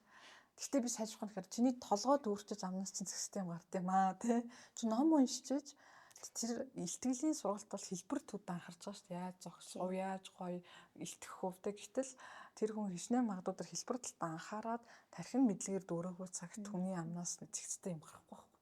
Тэгээ тийм учраас чи ихсэд тархиад үргэсэн дээр байгааг би манай дотны нэслэр рүү хошигноод гэж хэлчихсэн. Бас нэрээ тийм шүү тий. Тэгжиж хүнээс тархи зэгцэрсэн цагт амнаас гарч өгцөгчтэй байдаг. Тэгэхээр энэ сурагч багш гэдэг чинь бас тийм амаргүй шүү манайхаа тийм. Яг нөгөө сурагч багш гэхэлэр тэр чинь маш том айцыг давж хүний өмнө гарч байгаа. Тэгээ мэдээж хүний өмнө гараад 60 минут юм хэлнэ гэдэг нь арт талдаа хэдэн цаг хэдэн өдрийн хөтөлмөр байгаа. Хэдий цаг хугацааны. Тэгээд ингээ буцаад харахаар хүний ажлыг хүн угаасаа ойлгохгүй. Тий. Ичаарын ажлыг ч юм уу эсвэл одоо хуулийн ажлыг гэдэг ч юм уу одоо юу гэдэг нь хэтгэлэнгуудаа гэдэг ч юм уу. Хүн болгоны ажлыг ингээ хөндлөнгөөс харахаар айгүй хэлбархан тий. Тэгэхээр бол хүн нөөцийн анхны хувьд болохоор тухайн одоо мэргэжлийн ажилтнуудынхаа ямар ажлын чиг үүрэгтэй гэдгийг айгуусаа ойлгож тэрэн дээр нь дэмжиж ажиллах нь айгүй чухал. Яг зөв. Танайд нэг чараар ажиллахад хамгийн их инээдтэй тэр санаас чинь гардггүй хөвгөлтэй зүйл юу юм тий. Шүүр нь айгүй олон шүү дээ. Бүр ингээ хүмүүс сонирхолоод нэрээ ингээд нэг хэлгээд жишээ яг нөгөө хөгжилтэй гэдэг тэгвэл яг зарим нөгөө шинэхэн HR болоод залуу гараад 20 эдтэйч байсан дөнгөж хүний нөөцийн менежер гэх болоод айгүйх тулгамддаг шүү дээ. Хаанаас асууя мэдэхгүй.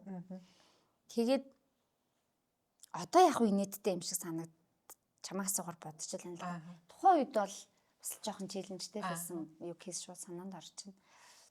Үйлдвэрлэлийн салбар дээр миний нөөцийн менежер гэл тэгэл тухайн үед ч залуучсан баха монголч гэсэн баха тас гэл яг өндөр шаардлага марлаг тэгин хэлсэхгүй гэл.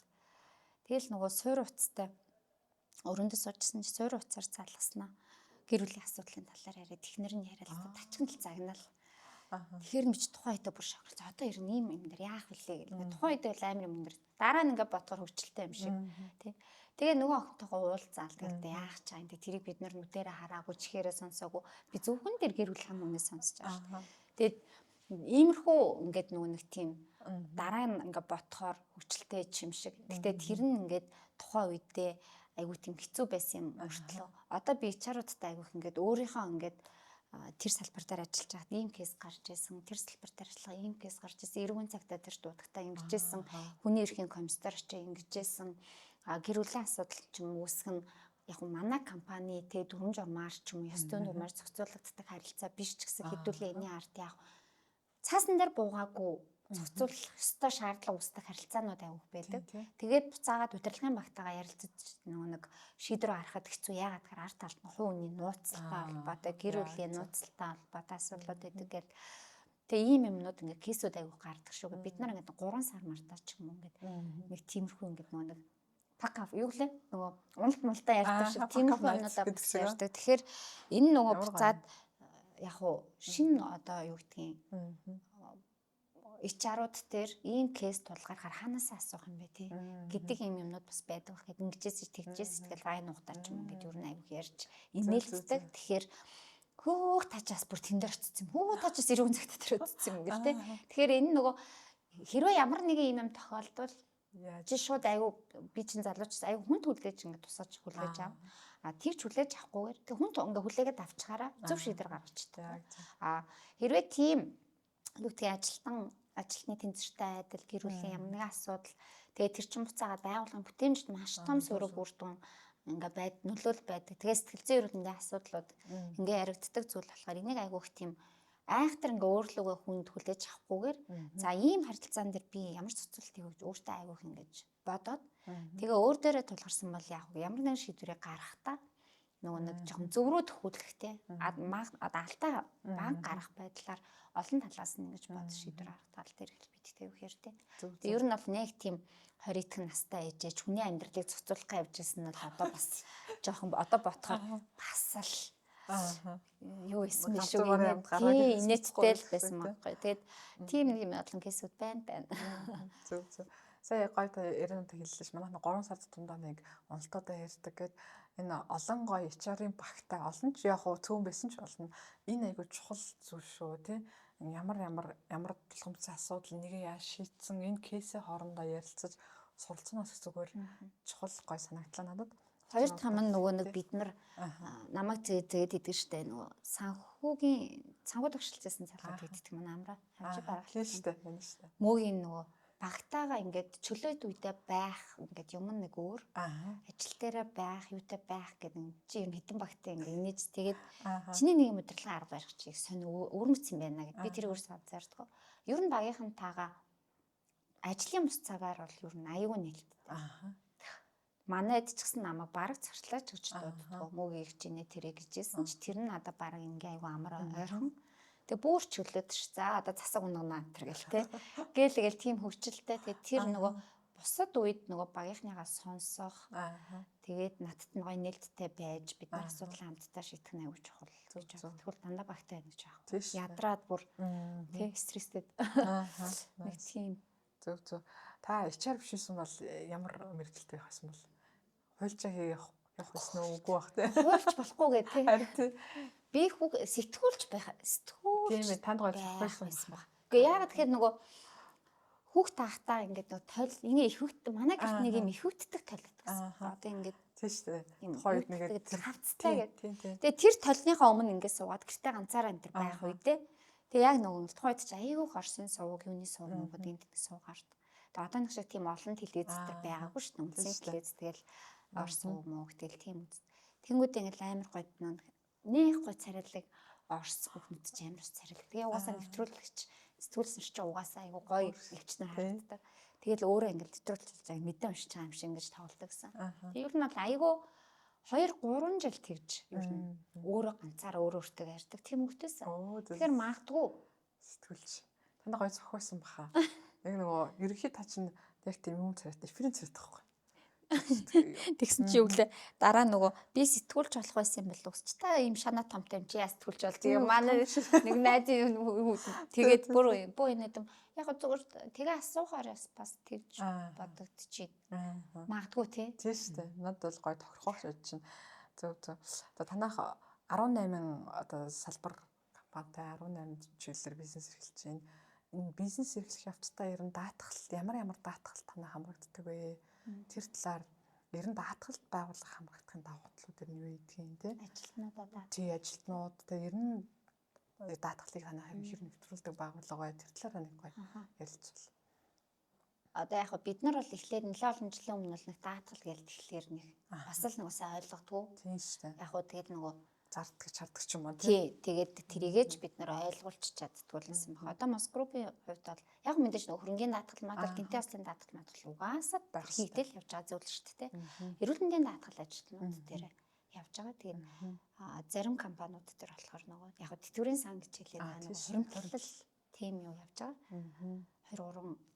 2-3 компанитай хамтраад бас явж байгаа. Тэгээд энэ жилийн хувьд бид нар бас дараа оны төлөвлөлт рүүгээ ярихдаа бас хэд хэдэн компаниудтай уулзаад нөгөө санхүүгийн хувьд ажилтнууд маань ямар нэгэн санхүүгийн эрсдэл гэдэг ч юм уу тийм мөнгөний эрсдэл одоо мөнгөний хэрэгцээ гарлаа гэж бодоход нөгөө жоохон ч гэсэн юм хуримтлалтай байх тухайн нэг бас стресслэх айцаас байх гэдэг ийм чухал санхүүгийн гэлтэй ингэж ярьж байна. Тэрийг бас ингэж өргөн ингэ том нийт ажилтнуудтай оруулах гээд банк тэгээд банк бус одоо юу гэдэг энэ яг санхүүгийн зах зээл дээр ажиллаж байгаа компаниудтай олон компаниудтай уулзалт хийсэн. Тэгээд нэг хэд хэдэн тооцоололт хийгээд шийтгэж байгаа. Яг ерөнхий мэндийн даатгалын хувьд бол хүмүүс ач тусын аяг мэдчихэж байна тийм.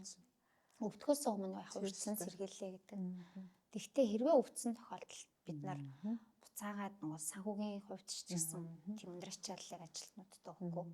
Тэгээ энэ нөгөө нэг бас нэг 3 олон ажилтны дунд ч юм уу янз янзын найхтар бас ганц нэгэн тохиолдлууд гарна. Тэгээ тэр үеэс бодчихсон. Мэдээж байгууллагаас ч тэр ажилтнуудаас ч тэр боломжоор санхүүгийн хувьд тухайн ажилтныхаа өвцөн үндэ дэмжлэг үзүүлж байгаа. Тэр нь тухайн ажилтнууд бол тийм бүрийн хэмжээний тэрийг даах хэмжээнд бид нар олж чадахгүй шүү дээ тий. Тэгэл тэр үеэс ер нь эрүүл мэндийн даатгалын ажилтнуудаа нэвтрүүлгийг санхүүгийнхаа зөрчилтэй аюул ол уулзалтууд бас хийсэн. Зөвлөгөө олон судалж агаад тэгээд ер нь бол эрүүл мэндийн даатгалт явж байгаа. Бүх гурав хэмжээд. Тий. Ажил үзүүлж байгаа. Одоо нөгөө нэг танаас вэлбийн хөтөлбөртэй ярьжсэн сэтгэл зүйн сайн сайхан байдал дээр нэг анхаарахад сүүлийн байгууллагууд нөгөө байгууллага дээр гэрээ сэтгэл зүйчтэй эсвэл байгууллага дээр сэтгэл зүйчтэй гэж ингээл явж байна л та. Тэрэн дээр бас надаас хитгэдэн ихчээр асуужсэн. Ер нь одоо чинь сэтгэл зүйчдэр нь яаж хамтруул зүгээр вэ? Орон тооны байх хэвээр юм уу? Гэрээт байх хэвээр юм уу? Ер нь сэтгэл зүйн вэлбийн гэдээ анхаарал эхлэнгүүд яалчгүй нөгөө сэтгэл зүйчнүүдтэй хамтрах юм ийм гарч ирж байгаа юм шиг. Танах тэрэн дээр ер нь ямар туршлага байна? Зүгэлж хэлэхэд тийм ээ. Манайх ер нь бол яг сэтгэл зүйч бол автгүй.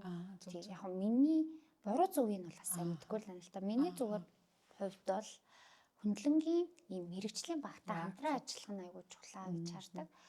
Яг одоо юу гэдгийг хүний нөөцийн менежер манай санхүүгийн менежер юу гэдэг чинь манай худалдааны зөвлөх гэдэг шиг тэр сэтгэл зүйч манай л ажилтдаг шүү дээ. Тэгэнгүүт одоо надад ч юм уу нэг сэтгэл зүйчээс зөвлөгөө аваад гоё энэ дотор байгаа юм яриад юм асуудлаа.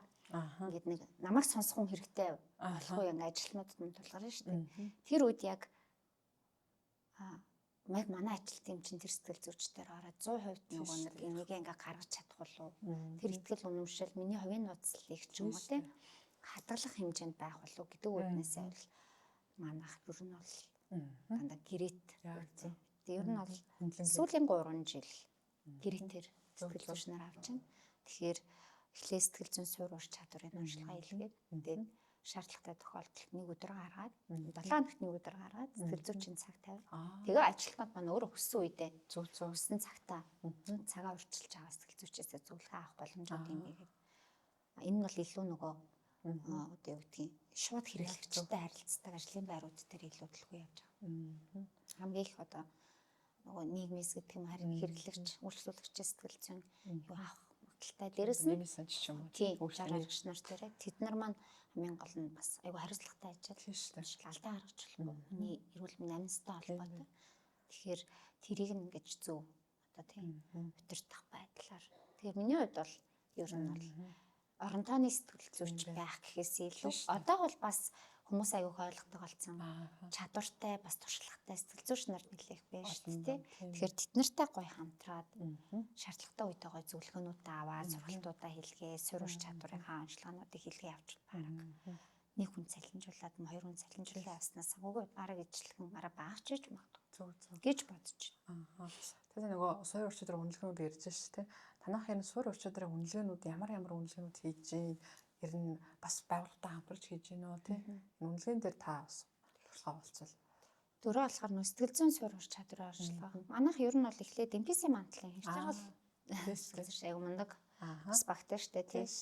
Бас манай уугнаа бас манай тэр өглөөний уулзалтын юмнуудад ирээд ер нь бол туршлагатай түүчээлэгч сэтгэл зүйч нартай ер нь бол хамтраад ажиллаж байгаа. Тэгээд анх бол яг нөгөө MPC мантлын маань манай баг дээр шуудан ажилтнуудаас суурь ур чадварын сэтгэл зүйн уншилгаа хийгээд тэгээд уншилгаан дээрээ ингээд тулгуурлаад нийгмээс авч байгаа стрессийн түвшин нийт ажилтнуудын чи хэдэн хувь байна?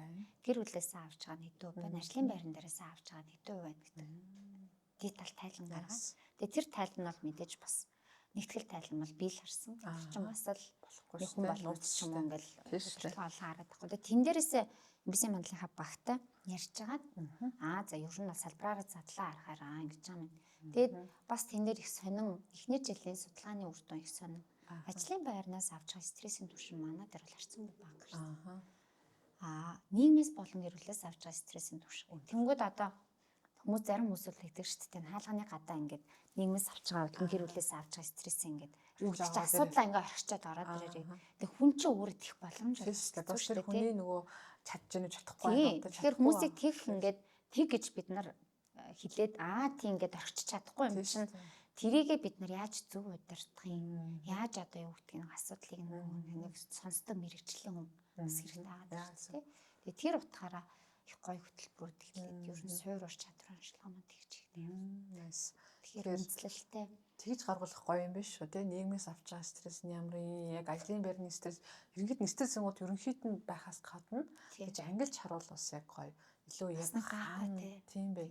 Тэр манай байгууллагаас юм уу ажил багаасаа аваад байгаа удирдлагаасаа ч юм уу тий аваад байгаа стрессийн түвшин өндөр бол бид нар нөгөө байгууллагын манай асуудал өндөр аваад манай байгууллагын соёл дээр байгаа тэр нөгөө удирдлагын манлайл талтай байгаа тэр нөгөө эсвэл нөгөө олон талт ялгаатай байдал нөгөө оролцоог нь хангаж чадахгүй байна.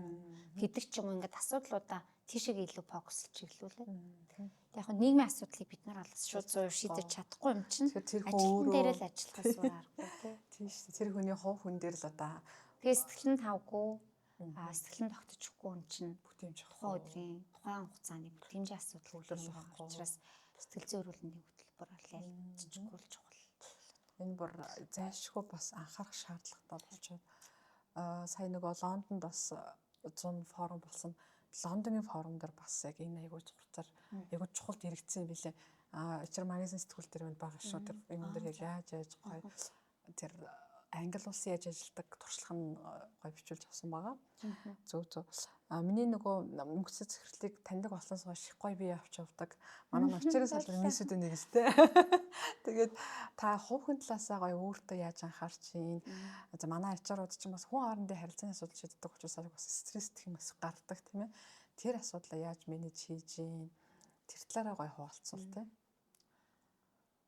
Них баярлалаа гэхдээ гоё үгс ойр сонсоог юм шүү дээ. Таас урмыг сонсч. Яг уу нэх ингээл бизнес мэдстэй яваал дайт майд байгаал. Юм тийм юмхтэй бас биш. Тийм үү. Айгу ер нь бол өөр дээр айгу муу ажилдаг. Өөрсдөө тийм сайн байна. Стресс гээд тэгэхээр анх нөгөө ингээд манай сонсогчд манай мэрэгжил нэгтнүүд манаас хэрэгтэй болж байгаа. Бага хүүхдээ охиноо гаргачаад би өөрөө айгу их тийм даун болсон. Тийм. Тэгээд яагаад шалтгаан гэхдээ өөрөө мэддэггүй юм лээ шүү дээ. Би яагаад ингэж стресстэй? Яагаад ингэ тухгүй байгаад? Тэг өөртөө амар ихтгэл үнэмшлэхгүй байгаад ингэж амлаа. Тэгээд би нэг ментор багш дээр очиод тэг кофе уугаад яг зүгээр л надад намайг сонсох нэг хүн хэрэгтэй. Эсвэл би нэг өөрөө яагаад байгаагаа ойлгохгүй байгаа нэг ойлгох шаардлагатай байсан юм шиг. Тэгээ тэрий чи ингээд нэг удирдлагуудтай яриад ч юм уу, HR-уудтай яриад байж болохгүй. Тэгээд бас ингээд хэцүү шттэ тий. Тэгээ яагаад ингээд бухимдаад байгаа ч юм уу, яагаад би тухгүй байгаа ойлгохгүй. Тэгээд нөгөө манай ментор агш тэгжсэн. За мөй чи угаасаа айгу гэр бүл төвтэй. Хүн штэ. Чи угаасаа хүүхдүүдтэй айгу сайн ээж байх хэвээр. Тэгтэл чи энд ингээд нэг юм альбом тушаал нэг карьер хөх гээд байгаа юм шиг. Тэгээ энэ хойш чи зөрчилдөд байгаа байхгүй. Тэгэхээр ингээл тий. Тэгээд ерөн зүгээр ингээл нөгөө тэгэхээр нөгөө хүнд ингээд юу гэдгийг за ментор гэдэг чинь коуч гэдэг чинь айхтар ингээл багш гээл адаас ингээд чадахгүй ч гэсэн чамд ийм нэг гоё ингээд чиний үгийг бүрэн дүүрэн сонсоод тэгээд эсвэл одоо юу гэдгийг би болохгүй байна гэдгийг мэдчихэж байгаа юм чи мэржлийн гоё хүн дээр нь очиод зөвлөгөө аваад сэтгэл зүйч нар байж шүү дээ зөвлөгөө аваад энэ дотор байгаа юм аахаа гаргачихараа энэ их тийм сүртэй асуудал биш юм шүү дээ нэг тийм айгу өөртөөрөө тийм тулгараа тэгээд тэрнээс хойш ер нь сэтгэл зүйн эрүүлмэн гэдэг зүйл аюул чухал. Дээрэс нь стандарт нэвтрүүлж яхад вэлбэйн хөтөлбөр гэдэг эдгээр яг ингээд нэг цэг дээр ирчихсэн. Тэгээ одоо бол бид нар нөгөө сонсож чаддаггүй шүү дээ хүнийг. Ялангуяа өмнөөс нь ярьчих гал, зааварчлах гал те. Тэгэхээр ер нь бол нэг хүнийг нэг харьцны уулзалт хийж авах ажилтнуудаа гоё яадаг юм. Сэтгэлээ нэг цаг сонсчихвол та тий. Яг дээр дорно оруулаад ярин стрессч магадгүй л эсвэл гоё хамааралгүй ч юм ярьж магадгүй ах мэдээж бид нар бусдын бүдин шидэж чадахгүй. Гэхдээ тэр хүн тэр өрөөнөөс удирдлага нь гоё сонсцсон байхад тэр өрөөнөөс аюу гоё энэ дотор байгаа юм ингээд гардаг шүү. Тий. Гал гарах бах.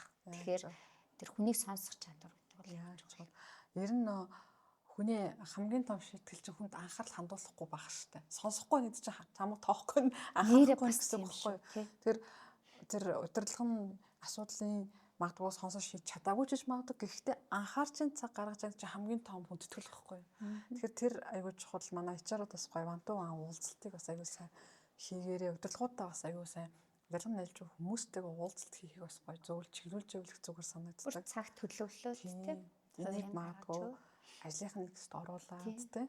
Тэгвэл зүгээр За тэгээд бид нар цаг ярилцсан байна. Ингээ ярилцдаг байвал ярилцдаг. Ер нь бол подкаст маань цаг байхаар төлөвлөгдсөн байдаг. Тэгээд урилгын хүлээж авсан маш их баярлалаа. Тэгээд миний асуугаагүй бас та ичаруудаа зөвлөж хэлэх гоё ямар зөвлөгөөнд байна тий тэрийгээ хэлвэл.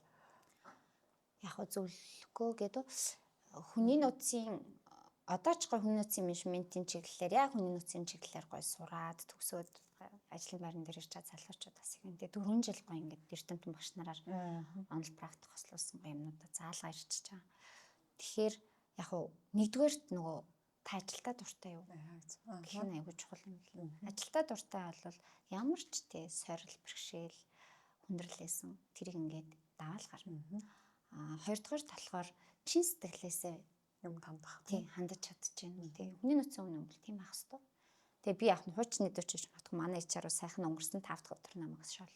Цагшлын нөгөө хилдэг үг нь ажилтгаалагч ажилтаа хоёрын HR бол гүүрэн байх хэвээр гэдэг гэлдэг. Тийм тэгээд яг ер нь бол байгууллага үр ашигтай ээжэж ажилтнаа бид нар зөв өрөнгө оролтыг зөв цагт нь тхийн. Тэгэхээр аль нь юм тэнцвэртэй энэ балансыг барьж ажиллах. Энийг ингэж холбогч нь бол угаасаа хүний нөөцийнхэн. Тэгэхээр яг хүний нөөцийн чиглэлээр ингээд ажиллахдаа сэтгэл хөдлөлөөрөө ч юм уу эсвэл би хүнтэй ингээд ажиллахдаа би айгу нээлттэй шүү дээ айгу харилцаа сайтай шүү дээ гэдгээрээ биш энэ ажлыг хийхээрээ зүгээр би тэндээс гоё ямар ч ажлыг хийсэн аз жаргалтай байж чадчихна үгээ сонгол айгу зүгээр хаа гэж бодож чинь хоёр дахь нэг юм айгу хүний эрхийн мэдрэмжтэй байх хэвээр. Тэс би эмэгтэй байна уу, би 40-тай байна уу, би 20-тай байна уу хамаагүй. Тэнд хүн ажиллаж байгаа, хүн баялаг бүтээж байгаа, хүн бүтээмжийг авчирч байгаа. Тэгээ хүн болгоо өөр, тийм.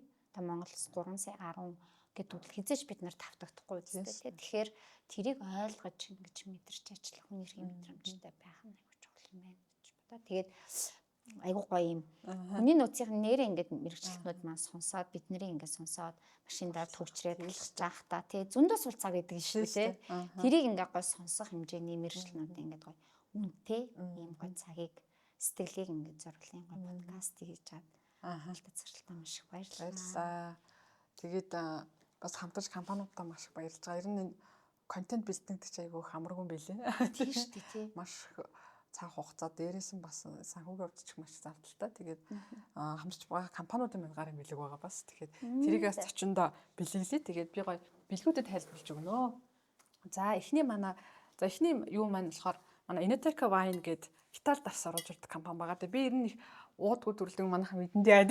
Гэхдээ би эдний өөрийнхөө уудаг 2 дарсыг би гоё хүмүүстэй бэлгэлээд байгаа юм. Тэгээд гоё Итали дарс байна. За энэ дарсыг гоё очиод гоё орой уугаарай тий. За энэ бэлэг байна. Хөгжилтрэд компани маань гоё. Энэ хөгжилтрэд компани маань бэлэг болохоор энэ эмэгтэй хүмүүст хэрэглээтэй бэлэг байгаа. Бид нар ариун юугаараа мэднэ. Хүүхдээ гацсанхан байнга хэлээж байгаа. Тий байнга авдаг. За баярлалаа. Гоё гэр ахын хөгжилтрэдийн даас баярлалаа. Өдөр тутмын хэрэглээ. Тий штэ байгаа. За дараачийн маань бэлэг болохоор би шин дандаа их гоё. Энэ ачуур клиник гэдэг миний сүүлийн 2 жил үйлчлүүлж байгаа. Энд нөгөө ядраад байна уу багц харуултын эсрэг харшлын багц хордлогын мөнхийн залуу. Би мөнхийн залуу багсныг ордог юм. Тийм хөрснөр гоёр байгаа юм биш. Тэгээд энэ манай эмнэлгээр үйлчлүүл хэрхэн бичиг байгаа. Тэгээд би сүүлийн 2 жил чи манай гэр бүлийн одоо хувийн эмнэлэгтэй юм шиг би чинь очиж ээжтэй тий өөртөө хавар намартаас бид нар ядардаг. Тэр болгонд би ядраад энэ багцыг хэлчихдэг. За би яг ядрах гээд начаал авах гээд шүү тий. Гоё ингээл очил хөвтөөл ингээл солилцоод хүний биед нөгөө юуж байгаа өгдөг шүү дээ. Өгдөг. Тэгээд танд бас гоё одоо шинэ жил болохын өмнө гоё мөнхийн залуу багт очиорой тий. Ямар гоё. Тэгээ мөнхийн залууд нь алтайг ороорой гэсэн чи очсон нөгөөдөг чи ядраад байна уу багцын болсон шүү дээ. Альч багсан байж болно. Тэгээд ачуур клиникт бас баярлалаа. Тэгээд ивэнтгэж байгаа.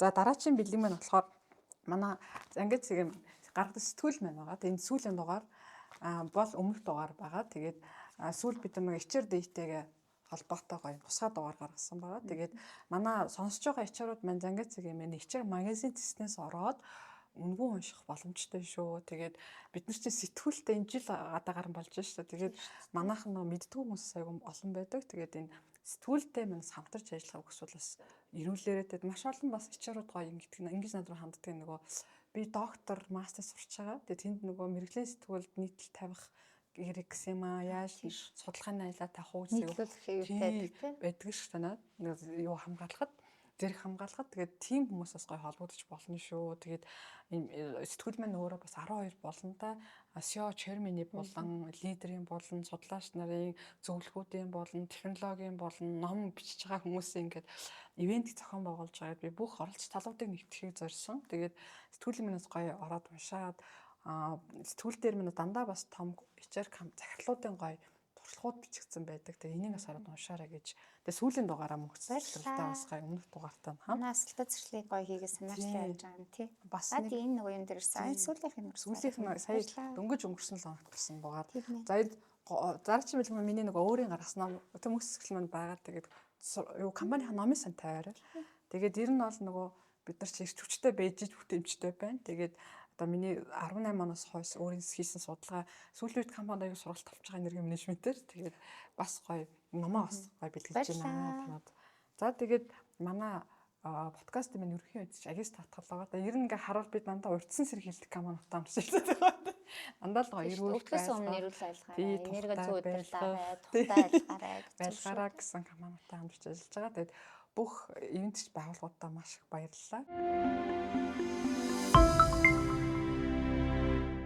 Тэгээ өнөөдрийн манай подкастын зочин маань Монс группийн хүннүүд хариуцсан захирал мөнх цэцэг байлаа. Тэгээд мөнх цэцэг захиралдаа өнөөдөр хүрэлцэн ирж одоо энэ олон жилийн гой туршлагаа харамгүй бид нар хуваалцсанд маш их баярлалаа.